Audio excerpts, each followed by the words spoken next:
Cette semaine, LeBron est revenu pour les Lakers. Il était temps, hein. Il était temps que LeBron revienne. Un premier match face aux Celtics où on a vu une bonne première mi-temps. Et puis on a vu une deuxième mi-temps catastrophique. Un autre match face à Détroit où les Lakers se sont fait bousculer jusqu'à l'explosion de LeBron et finalement sont allés gagner à l'arrache avec un très bon Westbrook et un énorme Anthony Davis. Ça, c'est pour le côté basket. Maintenant, j'aimerais, Thomas, quand même, qu'on revienne sur cette altercation entre LeBron James et Isaiah Stewart, sur ce lancer franc, ce mauvais coup de LeBron James, qui met quand même la gueule en sang à Isaiah Stewart, et cette scène ubuesque qu'on voit Isaiah Stewart essayer d'être retenu par c'est un linebacker, quoi. Il a fait quasiment tomber tout le monde sur son passage. On vit une drôle d'époque. La semaine dernière, on se dit qu'on fait ce petit moment là, dans la libre antenne avec Kevin Séraphin pour parler des bagarres, en se disant que bon, le début de saison était un peu chaud, ça va se calmer. Non, une semaine plus tard, il y a ce moment un peu IRL, cette parenthèse de bonheur à Détroit, donc coutumier du fait, hein, malheureusement la ville de Détroit. On regarde vite fait derrière nous là, LeBron il lui met un coup de coude, mais dans la gueule. Mais franchement, tu sais que ça lui ressemble pas, parce que c'est seulement la deuxième expulsion de sa carrière, donc c'est vraiment quelque part inédit. Ça arrive au lancer franc de se choper les bras, de faire des trucs. Je ne comprends pas sa réaction. En revanche, je comprends bien mieux la réaction d'Isaiah Stewart quand on voit la gueule qu'il a. Il a une gueule d'un mec qui était dans la cage du UFC, quoi. Il a arcade pété, il saigne de la bouche. Incroyable, c'est très impressionnant. Après, avec Polo, on discutait de ça ce matin. Nous, ça nous emmerde un peu quand il y a les échauffourées et qu'une fois qu'il y a 15 mecs au milieu, eh bien, il y a un gars qui s'énerve. Alors, je comprends pas trop la timeline de son énervement. Alors, je la comprends. Fais-toi une palette. Moi, je la comprends parce qu'à un moment donné, il prend un coup et quand tu prends un coup, ouais, ça te pique un peu et après, petit à petit, ça monte la douleur. Elle arrive pas tout de suite. Et je pense que surtout qu'à un moment donné, il comprend qu'il a la gueule en sang. Il comprend qu'il a la bouche qui saigne. Il comprend qu'il a l'arcade ouverte. Il se dit, il m'a défoncé la gueule en fait. Oh la vache. Voilà. Et là, on voit la tête. Et il me dit, en fait, c'est pour ça qu'il démarre pas tout de suite. Au début, il commence à parler. Et c'est quand il se rend compte, par le goût du sang dans la bouche, sa bouche ouverte et l'arcade ouverte, parce que ces mecs lui disent, putain, tu saignes, qui dit, je vais le tuer. On a Antoine avec nous, qui veut appeler. Et Antoine, lui, dès qu'il y a de la bagarre et que ça saigne, il veut nous appeler. Salut Antoine. Salut Antoine. Salut Erwan, ça va quoi? Et toi, tu vas bien frérot? Ouais, super, ça fait grave plaisir d'être là. Ah ben nous aussi, ça nous fait plaisir de te recevoir. Alors, donne-nous ton avis sur cette scène un petit peu incroyable quand même, qui a failli nous rappeler des mauvais souvenirs à Détroit. Hein. Bah les gars, déjà quand même, c'est sacrée coïncidence. Vous tournez une vidéo une semaine avant, ensuite on a droit à une sacrée bagarre, donc ça fait plaisir. Moi, je suis d'accord avec vous, ça fait toujours du bien de voir ça en tant que fan. Après, faut jamais aller trop loin. Après, moi, je trouve que pour le coup, Isaiah Stewart, il est grave dans le comportement que Kevin Séraphin, il a dénoncé, à savoir... il fait des grands gestes pour rien et dès qu'on le retient, il commence à faire le mariole. Après, pour le coup, il y a un vrai coup de LeBron. Moi, c'est une des premières fois que je le vois avoir des attitudes comme ça dans toute sa carrière. On le connaît pour être un vrai professionnel et pour jamais avoir de trucs hors du terrain. Là, il revient de blessure, donc il est censé être concentré sur le jeu et aider les Lakers à se remettre sur le droit chemin. Et pourtant, il fait des gestes comme ça. Alors moi, je pense qu'il n'a pas l'intention de vraiment de le frapper dans le visage, mais il veut le dégager et finalement, ça touche l'arcade. Mais est-ce que, et là, Erwan, je vais te faire un Pandore parce que je sais que tu aimes bien tirer sur Westbrook. Est-ce que là, les attitudes de LeBron, elles sont pas, on peut pas les expliquer par justement toute la discorde que crée Westbrook dans un vestiaire? Wow, oh la vache. Alors c'est une sacrée passerelle et tu sais qu'il m'en faut pas beaucoup pour tirer à vue sur notre tortue géniale, sur notre tortue ninja préférée. Mais là, ça me fait mal au cœur parce que je suis un grand fan de Russ. Mais là, quand même, je te dirais que non. Je te dirais que non. Je trouve LeBron après, je pense que de ce que je vois de LeBron, par contre, et j'ai regardé le match, c'est le geste qu'il fait à Isaiah Stewart de je te dégage dès qu'on il le fait tout le match, par contre. Tous les rebonds qu'il y a à un moment donné quand Dwight Howard, par exemple, met le tir à 3 points corner, tu regardes, ça chicote un peu et hop, il lève les bras comme ça. Il est revenu, je trouve que son attitude sur ces deux matchs, je le trouve un peu soliste déjà, c'est un peu curieux, je le trouve un peu agacé, parle beaucoup aux arbitres, il le fait toujours, mais là, il le fait d'une manière un peu différente. Donc, je pense pas que ça a à voir avec les Lakers, avec Westbrook. Je pense que ça a à voir avec le contexte général chez les Lakers, qui fait qu'ils ne gagnent pas de match, qu'ils sont très en retard collectivement, et que effectivement les yeux sont rivés sur eux, et que le geste qu'il a, c'est des gestes notamment contre Détroit, je l'ai trouvé très très contrarié. Donc, il avait beaucoup de gestes d'humeur, et malheureusement, il y a un geste d'humeur qui arrive dans la gueule d'Isaiah Stewart. Attends, il y a Arthur Sen là, Arthur. Ah oui, d'accord. Mais lui, il va nous dire que LeBron... Il a dit, il n'a pas fait exprès, tout ça. Et j'ai mis un sondage. LeBron a-t-il fait exprès de démonter Isaiah Stewart? Répondez. Dites à Arthur comment il dit de la merde. Moi, je John pense- n'a pas fait exprès. Alors oui, il fait pas LeBron James, ça fait combien de temps qu'il joue au basket? Il fait pas sait ce exprès, qu'il il fait pas frère. exprès de lui mettre un coup de lui exploser la tête. Par contre, il fait exprès de le tuer. Il met un coup comme ça. Et donc, il est. Donc, et sa tête est pas loin, voilà. j'ai l'impression. Hein. Il a pas tapé dans son genou. Moi, je pense qu'il a par fait contre, exprès. Hein. par contre, les gens qui disent, par rapport à ce que dit Kevin Serafin l'année dernière, il a attendu qu'il y ait du monde autour et tout, j'ai du mal à... Pourquoi tu vas pas dans ce sens-là? Mec, au début, moi, je ils sont pense- face à je- face, moi, il y a je pas. pense- Mais lui, une moi, mentale, paf. Moi, je pense... Mais parce que je te dis, je pense qu'il se rend pas compte au Ah début. oui, t'as dit ça déjà. Je pense qu'il se rend pas compte au début. Moi, je crois que quand l'autre, il court, tonton, là, qui renverse 4-5 personnes sur son passage, je pense que s'il attrape LeBron, il va pas lui faire un tête-à-tête ou le pousser. Hein. Moi, je trouve que toutes les grandes légendes, elles se sont déjà battues, elles ont déjà pris des mandales. On se souvient de Chris Child avec les Knicks. Ah, là, ça chicote, là. Ouais, mais Bah, Kobe, il se fait quoi? Moi, je trouve qu'il en il manque prend une- une leçon de boxe. Hein. il en manque une petite quand même pour LeBron. Moi, j'aurais aimé qu'il en prenne une juste pour voir. Tu vois, à son vieil âge, on sait jamais. Ça aurait été bon pour... Tu veux que je te dise si Ça LeBron, dépend de sa réaction quand même. si LeBron, il y a une bagarre, une vraie bagarre où ça papa, je pense que ça ferait du bien, sa légende. Ça Ça dépend comment ça se termine. Il se fait coucher, gros. Ah, voilà, vilain. Bien, ça, les gens. comme ça, là, droit, là, tu sais. Bon, on n'est pas là pour faire Non, l'apologie non, du mal, non, évidemment. évidemment. Pas de bagarre, LeBron. Juste un petit crochet pour voir et on aurait bien rigolé. Mais en revanche, pour revenir à un truc un peu plus sérieux, j'ai la sensation quand même que LeBron, mais à l'image des Lakers, comme tu disais tout à l'heure, ils sont pas bien dans leur pompe, quoi. Le body language des global collectif, on va parler d'Anthony Davis aussi, parfois de Westbrook, mais aussi de LeBron depuis son retour. LeBron, quand il était blessé, il célébrait les paniers de Sega et tout, il l'a toujours fait, il n'y a pas de souci, mais comme si on était à Cleveland 2009. Donc moi, je suis toujours un peu étonné par ces excès de célébration, mais sans rentrer dans un truc de hater, il n'est pas souverain, quoi. Et LeBron pas souverain, ça donne ça, visiblement. Une défaite contre Boston et un très mauvais coup contre les Pistons. On va aller sur le basket, sur le retour de LeBron Oui, et sur ce qu'on a vu. Juste une chose, j'espère que Isaiah Stewart, qui est un joueur que j'aime bien, qui est un bon joueur, un bon pivot NBA, Tout petit d'ailleurs, hein. ouais, ouais. Il fait 2-0-3 Erwan. il a craqué, il a 21 ans. J'espère que la NBA va pas le massacrer. Ah ouais. En vrai, heureusement, il n'y a pas de coup. Alors, il fait des tours de terrain, là, t'es là. Et puis, Un taureau, mais il a y a rien. il a pour lui quand même cette image où il a la gueule en sang. Ouais. Il a pour lui ça, donc j'espère que la NBA va pas faire un exemple avec ce mec-là. Voilà, il a 21 ans, je pense qu'il doit s'en mordre un peu les couilles d'avoir fait ce qu'il a fait. Il a eu un coup de chaud. Heureusement, il n'y a pas de coup, il n'y a pas de truc. C'est impressionnant de voir un grand sgeg faire des grands pas comme ça. Heureusement, j'espère vraiment, et c'est ce que disait un petit peu Dwayne Casey, qu'on va pas en faire un exemple. La bonne nouvelle, Erwan, c'est que le Lakers Pistons, parce qu'il joue seulement 2 fois dans la saison, eh bien, c'est le 29 novembre. C'est la semaine prochaine. Et je suis prêt à te parier. Je suis prêt à te parier que LeBron et ils vont se voir avant le match. Et ils il va vont y avoir checker et tout. Ils vont checker et tout. Oh là là, et si je lui mets un petit. Ah, bref. Bref. Allons sur le basket. Allons sur le... Antoine, tu es d'accord pour qu'on parle un peu de basket? Toi, tu étais juste là pour la bagarre, toi. Non, grave, vas-y, lance sur le basket, je suis chaud. T'es fan des Lakers, toi? Parce que tu m'as dit que t'es fan Non, de Westbrook. Est-ce que je tu suis peux fan accumuler d'Islander. 2 défauts comme ça? Je suis fan du Thunder, c'est peut-être encore un pire défaut. Ah, attends, il paraît que Gilbert Arenas a tweeté sur ce Ah, truc. il a mis un truc terrible. Bah alors il a dit- justement, je suis en train de le chercher. Tu peux nous le mettre, Tom, juste il a pour dit, qu'on voit tu es, petit jeune, tu es fou de... Et en fait, c'était très ironique de dire, dans la Ligue, on ne touche pas au King qui est surprotégé. Il est parlé de Klay Thompson et Steph Curry. Il a mis un tweet, mon ami. Ah, c'est le long tweet, quoi. Ouais. Ah oui, c'est Gilbert. Attends, parce que là, alors du coup, Basket Session a fait la traduction. Ah ben, prends-le. Allez. Et Frangin, je vais être cash avec toi. Prépare toutes tes affaires et prends tes doudounes, tes bottes, parce que tu vas te faire trader vite fait à Budapest. Il rigole.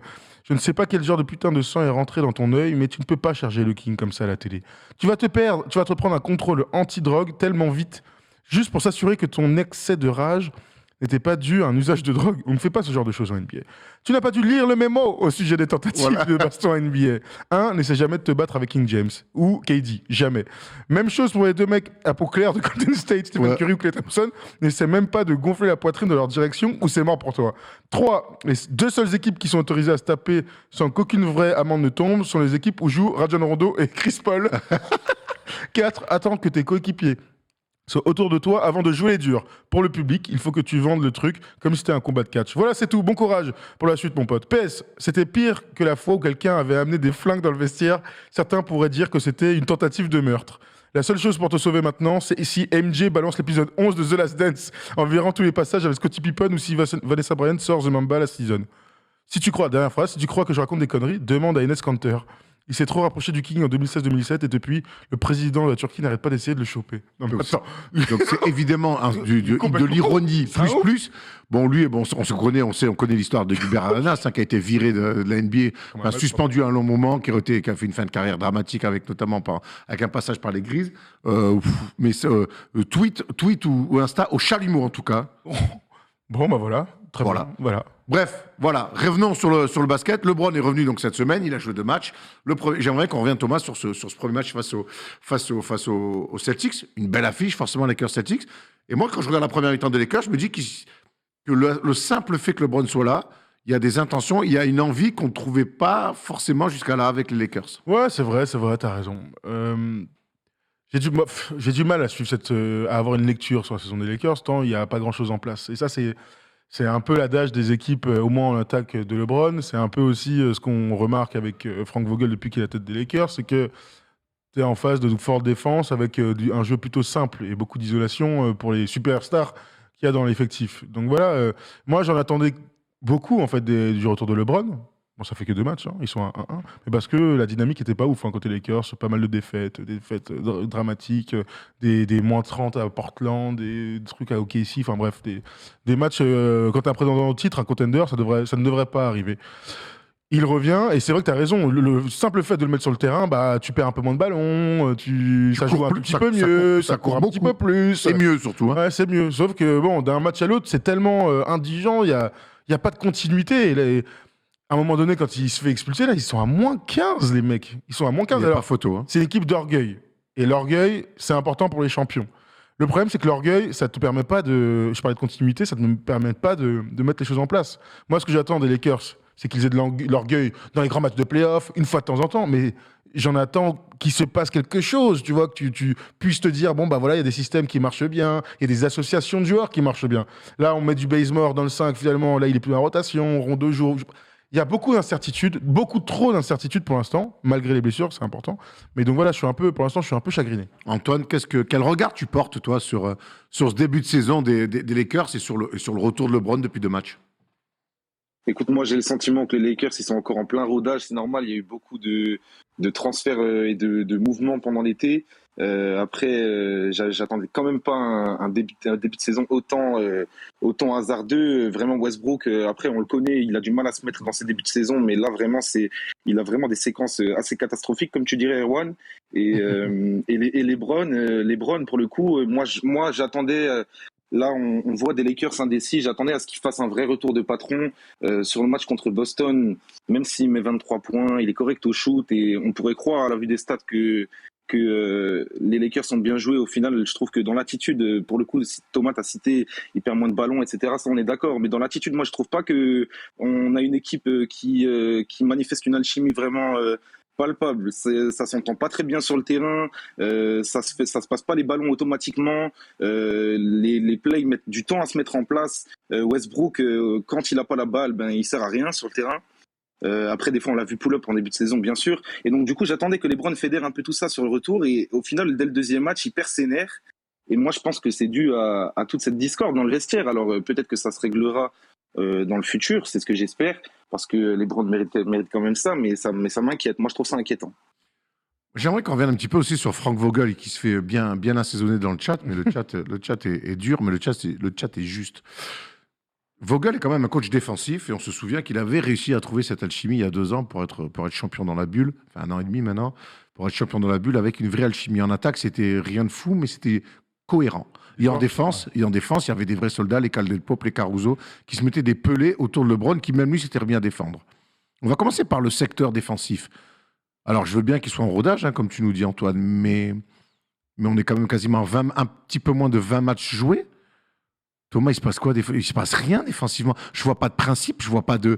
Et Anthony Davis, alors il gagne sur 2 contres monumentaux. Il est magnifique, Anthony Davis. À l'orgueil, d'ailleurs, oui, mais sa réaction... À l'orgueil, mais le problème d'Anthony Davis, c'est que là, il contre, donc et on va se dire, ouais, défensivement et tout, mais c'est pas ça la défense, en fait. Ça, c'est des plus défensifs. Il y a personne qui tient un duel, ça se fait transpercer dans tous les sens. On n'oriente personne, que ce soit ligne de fond de préférence, hein, plus que le milieu, mais après, pourquoi pas. Sur les défenses pick and roll, on ne sait jamais ce qu'ils font. Comment c'est possible qu'un coach, il y a 2 ans, qui avait trouvé une alchimie pour être champion, aujourd'hui, ça soit le néant total. Bah, il y a eu beaucoup de changements effectifs, hein, c'est tout con, hein, mais tu te retrouves avec une équipe championne. On se demande tous encore pourquoi ils ont décidé de tout faire péter d'une année à l'autre, puis d'une année à l'autre. C'est ça la question, pourquoi Pelinka a décidé de changer autant son effectif, puisque en fait avec l'effectif actuel, ils ont décidé de revenir un peu à ce qui a fait leur force, avec le retour de Dwight Howard, avec DeAndre Jordan là aujourd'hui, Rondo. ou Rajon Rondo absolument, et c'est une équipe qui trouve même pas son 5 majeur. Et ça, c'est aussi important. Alors, il y a au-delà des blessés, Avery Bradley est arrivé en cours de route, là, juste avant la saison, il était avec les Warriors. Il déboule, là, il est dans le 5 maintenant. Je parlais de Bazemore, il joue pas. Il y a Russell Westbrook, évidemment, est dans le 5 majeur, mais moi, j'aime les associations de grands. J'aime bien qu'Anthony Davis commence en 4 et finit en 5 avec Melo. Sauf que là, d'un match à l'autre, DeAndre Jordan est 5, après, c'est Anthony Davis. Mais LeBron est 4 une fois, après il est 3. Enfin, c'est pour ça que je parlais de lecture, c'est qu'il n'y a pas de continuité et tu ne sais pas en fait où cette équipe va. Et tu parlais de la défense, l'année dernière c'était encore parmi les toutes meilleures, voire la meilleure défense de NBA. La défense a changé en NBA, on en parlait pour les Warriors jeudi dernier. Mais là, les Lakers sont 20e meilleure défense. 20e.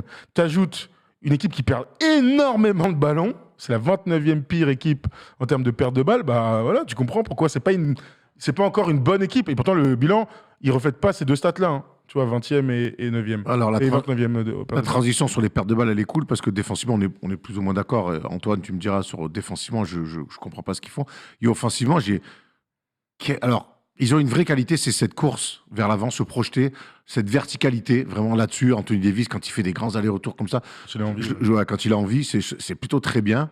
Maintenant, tu ne peux pas tout le temps ne vivre que là-dessus. Je trouve que sur demi-terrain, et le retour de LeBron pour le coup, n'a pas gommé ça. Au contraire, même, je trouve qu'il a figé cet attentisme sur demi-terrain. Il ne se passe strictement rien. Et on en revient à Russell Westbrook, quand il joue à côté de LeBron, qu'il a moins la balle. Quand il n'a pas la balle, Antoine le disait, il ne se passe rien. Il ne se passe rien. Tout le monde est au large. Anthony Davis a très peu de situations proches du cercle. D'ailleurs, lui aussi adore s'écarter. Et je comprends pas la cohérence en attaque de ce que font les Lakers. Mais donc, ça fait beaucoup. Une équipe qui défend pas, qui est 20e défense, qui est 29e aux pertes de balles, qui en attaque vraiment, c'est d'un... Voilà, c'est heureusement qu'il y a un peu Melo qui met des filoches sur quelques fixations parce que les gens sont seule source sûre. Ouais, parce que les gens sont gentils d'aller filer un petit peu d'aide. Mais vraiment, pour moi, c'est plus qu'un retard à l'allumage. Là, je pense qu'ils sont dans la panade, vraiment, pour pas dire autre chose. Antoine, tu voulais. Dis-nous ce que tu penses, toi, de cette attaque figée des Lakers avec donc Westbrook, LeBron James, Anthony Davis. Oh, c'est pas n'importe quoi comme nom, ça. Non, tu mets ça bien en évidence. Moi, je trouve que la seule véritable source sûre là que tu as trouvé sur ce début de saison, c'est Carmelo Anthony. Et c'était absolument pas censé être son rôle. Et au final, on a Anthony Davis qui quand même, moi je trouve qu'on le savate beaucoup. Il fait quand même un bon début de saison. C'est difficile d'accueillir un Westbrook et il s'adapte bien même s'il est irrégulier. Après on l'a vu se faire froisser par Giannis, c'était pas beau à voir, mais je pense que Davis va bien réagir. Moi c'est sur la compatibilité LeBron-Westbrook que je me pose encore des questions. Parce que là sur 18 matchs, LeBron n'a pas joué 18 matchs, mais sur les matchs qu'on a vus ensemble, on n'a vraiment vu aucun début de cohérence ni d'alchimie. Et je voulais juste me projeter en vitesse, après je laisse la place à un autre, mais il joue les Knicks, Indiana, les Kings, Détroit et à nouveau les Kings. Pour moi, ces 5 matchs, ils doivent les gagner. S'ils gagnent ces 5 matchs-là, ça fera une belle petite série et ensuite il y a un vrai rendez-vous face aux Clippers. Et là, pour moi, on pourra juger vraiment du début de saison. Si c'est autant catastrophique après 24 matchs avec des gros rendez-vous, des petits rendez-vous, puis ensuite un gros rendez-vous comme celui des Clippers, on pourra tirer plus d'enseignements, je pense. Écoute Antoine, merci en tout cas pour ton analyse et merci pour ton appel. À très vite, tu sais qu'on est là tous les lundis, tu es le bienvenu. Merci à vous, force les gars. Merci Antoine. À bientôt, ciao. On enchaîne avec un autre auditeur qui est là. Ce soir, vous êtes chaud à appeler, vous faites kiffer les gars. Bravo les gars. C'est Jonas qui est avec nous. Alors, j'ai pas bien entendu ce que Polo m'avait briefé sur ce que tu veux dire, mais c'est pas grave. Je vais le découvrir en live avec toi. Jonas, bienvenue mon ami. Bonsoir, merci. Ça fait plaisir d'être avec vous pour la première fois en live. Je suis en direct depuis la Suisse. Et moi, ce que je disais, c'est que je commence à être d'accord avec Stephen A. Smith, qui dit que LeBron James ne va plus gagner de titre. C'est ça que je disais. C'est incroyable que tu dis ça. Parce que alors, pour être tout à fait transparent, Jonas, avant l'émission, je disais à Tom, t'as vu la déclat de Stephen A. Smith? Et je dis, ça peut être un sujet marrant dans le First Day Show. Et je trouvais que c'était un peu tôt encore pour attaquer ce genre de choses. Mais en tout cas, c'est vrai qu'on se pose. Bon, Stephen A. Smith, lui, il aime bien être avant-gardiste, on va dire. Pas peur de mettre les pieds, on va dire ça. Moi, tout à l'heure, mais tu vas rester avec nous quand même, Jonas. J'aimerais qu'on parle d'Anthony Davis. Davis, que je trouve, certes, au forum, partout, mais surtout nulle part à la fois. J'ai cette impression que, on l'avait déjà dit pendant le run de playoff dans la bulle, Anthony Davis, à un moment donné, c'est pour moi, je pense, un joueur qui, proche du cercle, par son envergure, est inarrêtable, par son petit mid-range qu'il peut avoir, son petit face-up à 3-4 mètres. Je trouve qu'il passe sa vie beaucoup trop au large. Il passe sa vie à beaucoup trop dribbler. Il est très souvent par terre. Et qu'aujourd'hui, Anthony Davis, ça fait 8 ans qu'il est dans la ligue et qu'il joue toujours comme un futur espoir. 10 ans qu'il en a... Comme un futur grand espoir. C'est 2012. Hein. Voilà, donc ça fait 10 ans qu'il est dans la ligue. Et Anthony Davis, j'ai l'impression qu'il joue encore comme un futur grand espoir. Le problème, c'est qu'au bout de 10 ans dans la ligue, on a envie qu'il joue comme un potentiel MVP. Alors, dites-nous dans le chat et dis-moi, Jonas, ce que tu penses du volume de jeu et du leadership un petit peu d'Anthony Davis. Ouais, moi je suis un peu partagé parce que aussi je trouve que c'est quand même un joueur malchanceux à des moments et puis qui a été blessé et puis c'est difficile. Mais je suis assez d'accord dans le fond. On s'attend à une légende presque à ce niveau-là déjà et puis alors on peut pas dire qu'il a rien fait. Ils ont quand même gagné un titre et tout, mais dans le fond je suis assez d'accord avec toi. C'est pas ce qu'on attend. En tout cas, c'est pas ce qu'on attendait du joueur qui est la tête d'affiche de NBA 2K et tout ça. Il y avait un truc, une méga hype qui est pas au rendez-vous. Ce qui est sûr, c'est que je me rappelle un peu de cette dernière saison. Alors avant toutes les blessures et les bad buzz là, aux Pelicans, il y a un moment donné où je trouvais son jeu très très simple mais très très efficace. Alors je mets de côté le fait qu'il soit capable de remonter la balle de temps en temps, de faire des passes D et tout. Je parlais vraiment de son jeu d'attaque sur les points qu'il marquait. C'était simple. Beaucoup de pick and roll. Que ce soit avec Drew Holiday, pourquoi pas, Tyreke Evans, même à un moment donné, bref, avec n'importe qui aux Pelicans. Beaucoup de pick and roll. C'est un monstre sur le roll, alley-oop, sur les prises de position, je me retourne, il y a alley-oop, tout ça, avec Rajon Rondo, avec LeBron. Il le fait merveilleusement bien, parfois même avec Westbrook, ça marche bien. Et ça lui apporte, allez, on va dire, entre 5 et 10 points par match. Je compte les fautes. C'est pour ça que ça peut faire 5 parfois. Donc, il y a cette partie-là qu'il fait, encore aux Lakers. Il y a ensuite la partie du mid-range. Le mid-range, c'est du pick and pop, c'est du face-up, comme il adore faire, mais c'est aussi du jeu en post-up où il va jouer du fade-away. Il est incroyable là-dessus, mais tu as l'impression qu'il prend ça avec beaucoup de désinvolture. Donc ça fait un peu chier sur l'aspect visuel. Le dernier truc, c'est qu'il le trouvait très efficace à 3 points à l'époque. Je vais regarder ses pourcentages à 3 points quand il était aux Pelicans. 32%, 30%, 34%, 33%. Sa première saison Lakers, c'est à 33%. L'année dernière, il est à 26% en 3 tentatives. Et cette année, il est à 17% en 2 tentatives. Ça aussi, ça joue, hein, je trouve, dans sa prise de décision. Parce que tu peux pas être si bas avec autant de talent. Il prend pas des tirs forcément difficiles, il y a beaucoup de tirs ouverts, mais du coup, ça lui enlève une arme. Et je trouve ça dommage. Et dans ce qu'il dégage visuellement, il y a quand même ce truc, il est tout le temps. Alors, c'est pas Whiteside, parce que Whiteside, c'est vraiment sur l'échelle de Whiteside. J'ai envie de te dire. Et l'échelle de Whiteside de la désaventure, et je le trouve parfois à 6-7, ce qui est beaucoup trop. Parfois, dans la fin de match hier, il n'y a plus de friotures, il n'y a plus de problème. Il est dur. Tu vois que toutes ces actions sont faites avec beaucoup d'intention et ça change en fait ce qu'on perçoit de lui. Parce qu'on connaît ses qualités. Incroyable défenseur. Incroyable capacité à dribbler, à faire des 1 contre 1 et ainsi de suite. Bon shooter parfois. Clutch aussi, on peut le dire. Mais sauf que les grands leaders, ils ont besoin que, en fait, dans tous tes débuts de match, tu sois concentré. Après, si tu es dans un bon soir, tu te relâches et on sent que c'est Kenry, c'est facile et tout, ok.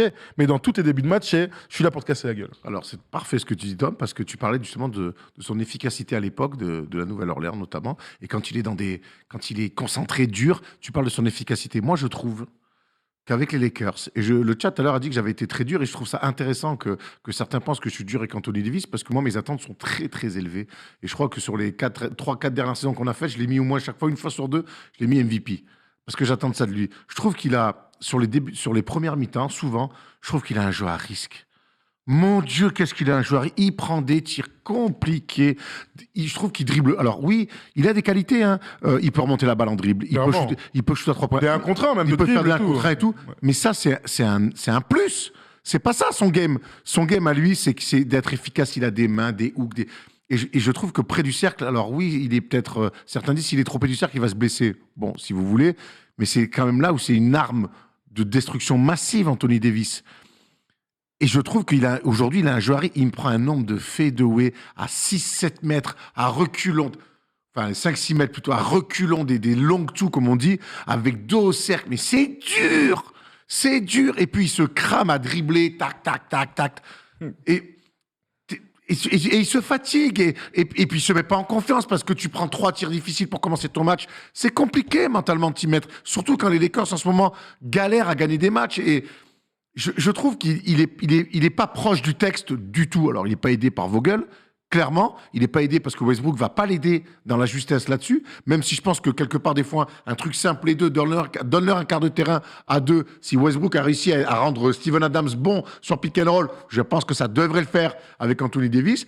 Mais pour l'instant, je suis surpris de la non-justesse dans le jeu d'Anthony Davis. Et il y a pour moi un truc aussi qui est terrible, c'est que je le trouve, pour un joueur de son statut, il est trop souvent par terre. Et ça, c'est un signe. Ouais, ça, c'est un signe pour moi qui je me dis. Mais il est fragile après, ça vient de sa fragilité. Hein. Je suis pas sûr que quand il était à 100% à l'époque, ou s'il a déjà été, il était autant par terre. Mais ça, c'est vrai que c'est un truc qu'on remarque toujours quand tu regardes un match des Lakers, il est tout le temps par terre en train de crier, à glisser sur les fesses. Mais c'est sûrement dû à sa fragilité, non? Possible. J'ai toujours l'impression qu'il est blessé, en fait. Jonas, t'en penses quoi, toi? Moi, c'est ce que je voulais dire. En plus, à le voir jouer comme ça, on a juste qu'une crainte, c'est qu'il se reblesse, en fait. Et puis, c'est le pire qui pourrait leur arriver. Et puis, à lui aussi, là maintenant. Et c'est vrai que moi, c'est ma grande question avec ce gars, c'est à trop jouer comme ça, il va juste se réexploser. Et c'est juste la crainte que j'ai.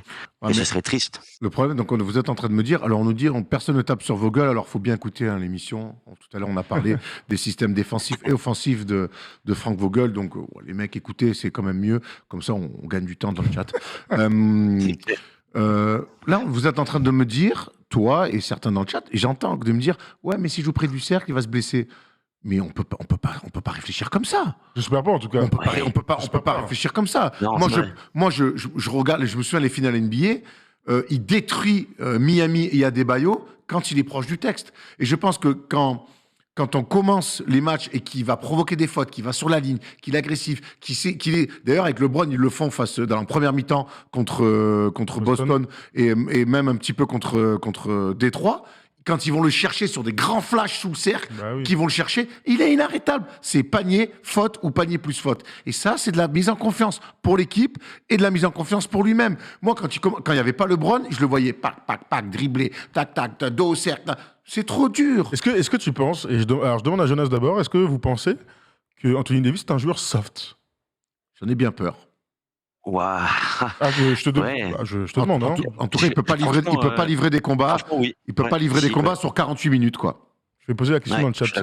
Le match contre Giannis, la dernière fois.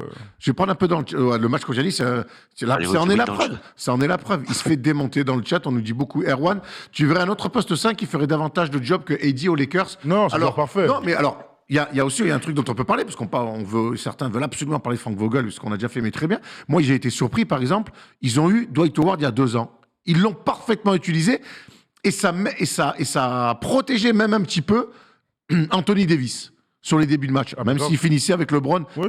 Aujourd'hui, je ne comprends pas du tout l'utilisation de Dwight Howard aujourd'hui. Ou de Jordan. Même si pour moi, aujourd'hui, je préfère... Aujourd'hui, Dwight Howard, pour moi, peut rendre beaucoup plus service que Dennis Jordan. Je ne comprends pas l'utilisation de Dwight Howard. Je comprends. Alors oui, c'est rigolo, il a mis 2-3 points contre Détroit, mais c'est pas là qu'on veut l'avoir. Donc en fait, le coach, Westbrook, LeBron, Anthony Davis, voilà, tous ces axes importants, je comprends pas. Toi, tu me disais tout à l'heure, Tom, je peux pas me dire que cette équipe va jamais cliquer. Et c'est vrai que des fois, on est un clic. Je dis, mais d'où peut venir le clic? Je trouve Vogel à la rue, je trouve LeBron frustré, Westbrook, ça n'a jamais un mec qui fait cliquer. Anthony Davis, on vient d'en parler, je le trouve pas tout à fait juste pour l'instant. Un peu fragile, trop fragile. Mais d'où peut venir le clic, hormis un trade? Je sais pas, en tout cas, quand ils ont fini champions, tous les seconds couteaux ont été fantastiques. Je dis pas que LeBron et Eddie n'ont pas été bons, parce qu'ils ont été très bons. Mais Malik Monk, Bazemore joue plus, Rondo joue plus. On se souvient du niveau de Rajon Rondo, on parlait plus. On se souvient du niveau de Caruso. Voilà, c'est aussi ça. Et on n'y est pas encore. C'est pour ça que je dis que je ne peux pas imaginer cette équipe ne pas cliquer. Quand je dis ça, c'est que il y a tellement de talent dans l'équipe, il y a tellement de force vive, il y a tellement de joueurs d'expérience, il y a tellement. Je peux énumérer un milliard de trucs que je ne peux pas imaginer cette équipe être nulle en playoff et se faire sortir comme l'année dernière, à part blessure, au premier tour. Voilà ce que. C'est ça, c'est peut-être. Je l'explique pas en fait, tout ça, tous les soucis là qu'on est en train de raconter, alors que ça fait une vingtaine de matchs de NBA, c'est pas maintenant qu'il faut être très fort. C'est au mois d'avril-mai.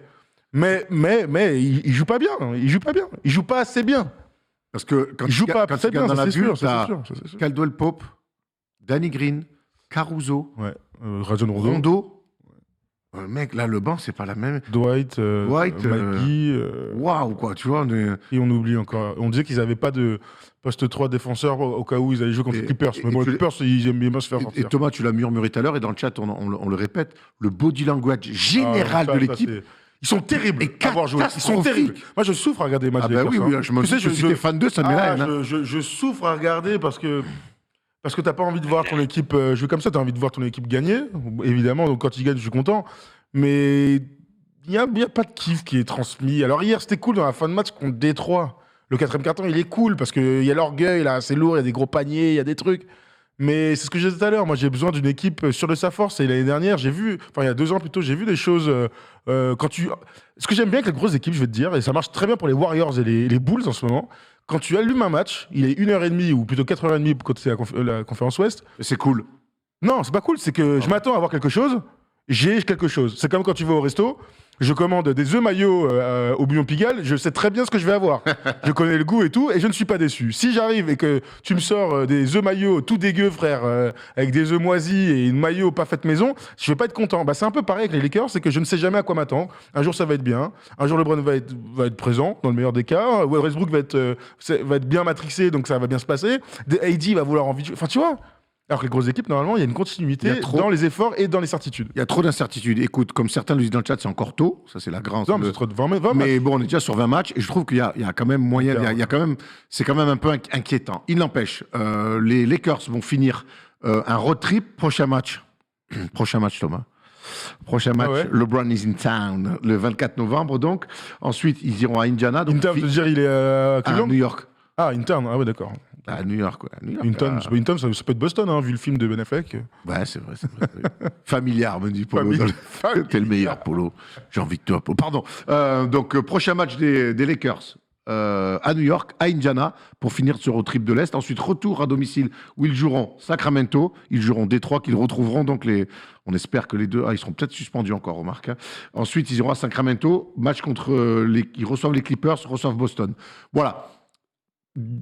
Calendrier assez intéressant, avec des confrontations assez différentes. Et on va voir les Lakers maintenant avec... Mais le problème, c'est que LeBron risque d'être suspendu. J'ai envie de dire, combien 4-5 matchs il va prendre? J'en ai aucune idée. 7-8 matchs. Là, j'étais en train d'y réfléchir. Je sais pas du tout ce qu'il y a. Ça va pas aider. Non, pas 5 matchs. Ça va bien un coup de coup, il n'y a pas une bagarre. Moi, je dirais grosse... 3 matchs, 2 matchs. Ça reste un truc dans le jeu quand même. Hein. À voir. À voir combien LeBron va prendre. En tout cas, il ne sera pas là sur les prochains matchs, ça c'est sûr. Et on va voir, est-ce que les Lakers, à un moment donné, mais il faut commencer, on peut trouver plein de... Commencez déjà par montrer que vous avez la dalle. Voilà. Ça, c'est quand même le début, la base dans une équipe de basket, montrer qu'on a envie. Et c'est vrai que des fois, on est un peu surpris de cette attitude générale, que ce soit sur le banc ou sur le terrain d'ailleurs. Jonas, merci de nous avoir appelé de la Suisse. Les amis suisses. Avec grand plaisir. Et puis, si je peux juste en placer une dernière, en plus de tout ce que vous dites, la conférence Ouest, c'est pas une petite conférence, quoi. Même s'il se réveille puis ça clique, il va falloir que ça clique fort, quoi. Ah oui. Parce que du côté des Warriors, ça clique très fort. Ah oui, c'est clair. Là, il y a des équipes qui sont en train de prendre de l'avance dans le jeu. Hein. Là, c'est un big bang, hein, on peut le dire, aux Warriors. Hein. Oh la vache. Merci Jonas. Bonne soirée à toi. À très vite. Avec grand plaisir. Merci. Super. D'ailleurs, on parle des Warriors vite fait, mais la date du retour de Clay a été plutôt annoncée. Hein. Ouais, semaine de Noël. On parle du 20 décembre contre les Kings. Hein. Quel beau 20 cadeau. décembre contre les Kings. C'est une super nouvelle pour les fans de basket.